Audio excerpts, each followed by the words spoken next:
14 years ago. It was late in the night, and the Robbins household was fast asleep, everyone but their teenage daughter and her best friend. A tenuous ray of light radiated from the bottom of the door of Holly Robbins's room. Hushed tones and faint whispers were exchanged in the cover of darkness.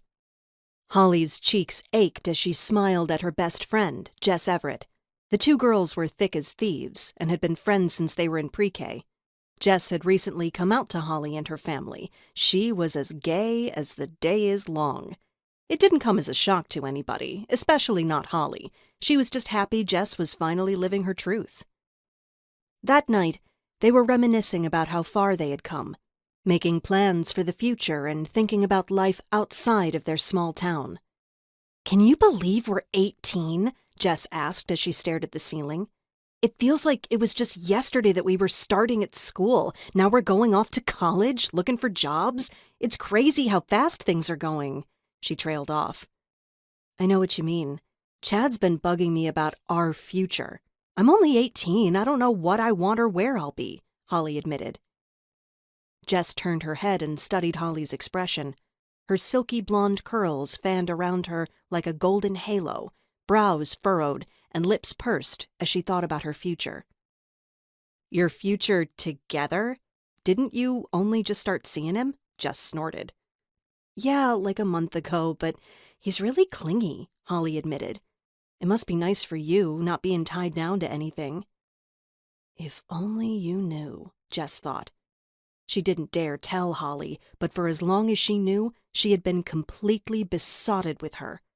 How could she tell her that she had been in love with her for so long? Jess had been honest about her sexuality, but Holly had never shown any interest in her for the entirety of their friendship. Holly talked about boys and had them queuing up to date her. As far as Jess was concerned, Holly was as straight as an arrow. "It's a small town. Being the only lesbian for miles on end definitely doesn't bode well for me," Jess chuckled. Holly turned to her side and tucked a stray lock of hair behind Jess's ear. "Hey, you'll find someone," she said. "I don't want someone. I want you," Jess thought to herself. "Yeah," she whispered. "I never asked you, but what is it about women? What makes them so attractive to you?" Holly asked inquisitively.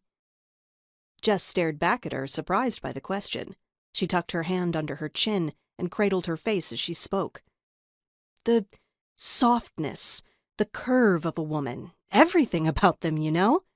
Holly chuckled. "No, I don't. That's why I'm asking you." How do I explain it to her? Jess thought. "Give me your hand," she asked as she held her hand out. Holly placed her hand in Jess's without hesitation. Their skin felt like soft velvet together. Jess caressed Holly's hand and lightly moved her fingertips up the expanse of Holly's arm. "You feel that?" she asked. Holly's eyes were fixed on Jess's as she felt her touch against her skin.